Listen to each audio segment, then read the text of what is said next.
आज ही Doubtnut app download करें। Doubtnut पर होगा अब आपके सभी मैथ्स, केमिस्ट्री, फिजिक्स और बायोलॉजी डाउट्स का सफाया। बस अपने क्वेश्चन की फोटो खींचो, उसे क्रॉप करो और तुरंत वीडियो सोल्यूशन पाओ। Download now. Good morning students. तो आज का हमारा क्वेश्चन है distinguish between step up and step down transformer. ठीक है, तो step up step down transformer के बारे में हम बात करते हैं एक बार। तो देखो, ये ट्रांसफार्मर क्या चीज़ होती है पहले ये समझो। ट्रांसफार्मर में हमारे पास एक तरफ कुछ ऐसे कॉइल का सेट होता है, ठीक है, और एक और तरफ हमारे पास एक और कॉइल का सेट होता है। दोनों में टर्न्स का फर्क होता है, ठीक है, एक तरफ ज़्यादा टर्न्स, एक तरफ कम टर्न्स होती हैं, ठीक है। और ये जो दोनों के दोनों हैं ये आपस में एक सॉफ्ट आयरन कोर के थ्रू कनेक्टेड होते हैं, ठीक है। इनके थ्रू एक सॉफ्ट आयरन का कोर जा रहा होता है। तो एक तरफ मैं इधर अपना इनपुट दे रहा होता हूँ और इस तरफ से मैं आउटपुट ले रहा होता हूँ, ठीक है। तो ये सिस्टम करता क्या है, तो देखो, बेसिकली इनपुट में एसी करंट ही देता हूँ, ठीक है, और आउटपुट में मुझे एसी ही मिलता है। पर फर्क क्या है कि जितना इसके अक्रॉस फ्लक्स चेंज होगा, जितना ज़्यादा फ्लक्स चेंज होगा उतना ही फ्लक्स का चेंज इसके इसके अप्रॉक्स भी बनेगा, क्योंकि जो फ्लक्स चेंज हो रहा है वो इस मेटल के पीस की तरह यहाँ पहुँच जाएगा और फिर इस वाले कॉइल के अंदर भी सेम चेंजेस आने स्टार्ट हो जाएंगे। तो इसका मतलब इधर के फ्लक्स चेंजेस के हिसाब से इधर भी चेंज आएंगे, ठीक है। लेकिन हमें पता है कि इसके अक्रॉस जो मैग्नेटिक फील्ड बनती है वो एन के प्रोपोर्शनल होती है। एन मतलब नंबर ऑफ टर्न्स के प्रोपोर्शनल होती है। तो यहाँ पे जो नंबर ऑफ टर्न्स है और यहाँ पे जो नंबर ऑफ टर्न्स है, इससे इस बात पे फर्क पड़ता है कि इधर की वोल्टेज इधर की वोल्टेज में क्या फर्क होगा, ठीक है। अगर मैं बोलूँ इधर वी है और इधर वी एस है, वी मतलब प्राइमरी वोल्टेज जो आप दे रहे हो और वी एस जो आपको मिल रही है, इन दोनों में कुछ ना कुछ अंतर होता है। और ये किसके ऊपर डिपेंड करता है, ये डिपेंड करता है इन दोनों टर्न्स के ऊपर। तो मैं बोल देता हूँ कि ये जो पहले वाली कॉइल है इसमें एनपी नंबर ऑफ टर्न्स है, यानी कि प्राइमरी कॉइल है जिसमें एनपी नंबर ऑफ टर्न्स है, और दूसरे वाले में एनएस नंबर ऑफ टर्न्स हैं, ठीक है।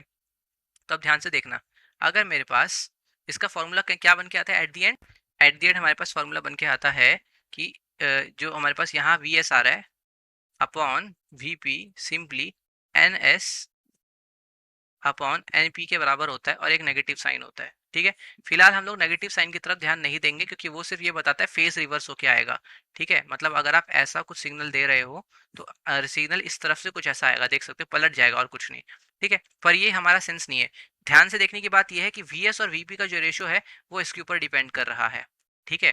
तो मेरे पास आउटपुट साइड पे जो वोल्टेज है that is simply N P by N S times, sorry, V S जो है मेरे पास वो हो जाएगा N S by N P times V P. तो अब ध्यान से देखो, इसमें दो कंडीशंस बन सकती हैं, ठीक है। पहली कंडीशन है n s is greater than n P.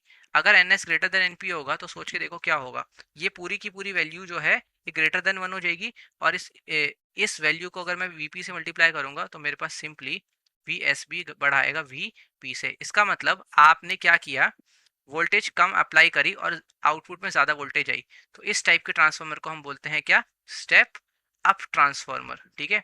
क्योंकि इसमें आप जितनी वोल्टेज डाल रहे हो ना उससे ज़्यादा वोल्टेज आपको आउटपुट में मिलती है, ठीक है। समझ में आ गई इतनी बात। और अगर इसका उल्टा केस कर दिया जाए तो क्या होने वाला है, सिंपली इसका रिवर्स बन जाएगा, वीपी ज़्यादा हो जाएगा वीएस से।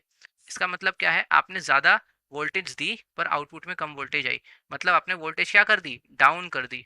तो ये होता है मेरे पास स्टेप डाउन ट्रांसफार्मर, ठीक है। तो अब इनके बीच में अंतर क्लियर हो गया कि ये दोनों में काम कैसे करते हैं। तो ये हम लोग कहाँ यूज़ करते हैं, स्टेप अप ट्रांसफार्मर जो है मेरा यूज़ किया जा सकता है जब मैं ट्रांसमिशन स्टार्ट करता हूँ। अभी क्या बोलना हूँ मैं, देखो मैं बताता हूँ, फिक्र मत करो क्या बोल रहा हूँ मैं बताता हूँ। स्टेप अप ट्रांसफार्मर कब यूज़ किया जाता है, मान लो आपने इलेक्ट्रिसिटी प्रोड्यूस करी 440 वोल्ट्स पे, पर आपको अपने सिटी तक इसको पहुंचाना है। तो यार 440 वोल्ट्स को जब भेजोगे ना तो हमारे पास बहुत ज़्यादा वेस्टेज होती है। तो मैं क्या करता हूँ, इसको स्टेप अप कर देता हूँ। तो अब ये 4000 वोल्ट्स मैंने बना दी और अब मैं इसको ट्रांसपोर्ट करवाऊंगा, ठीक है।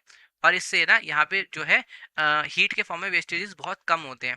समझ में आ गई। अगर यहाँ वेस्टेज कम होंगे तो सिटी तक बिना वेस्ट हुए मेरा जो एनर्जी वेस्ट हुए मेरा इलेक्ट्रिसिटी पहुंच जाएगा। पर अगेन 4000 वोल्ट घरों में यूज़ करने के लिए बहुत अनसेफ है। तो यहाँ पे मुझे इस 4000 वोल्ट को कम करना पड़ता है और मैं इसे 220 वोल्ट्स में बनाता हूँ।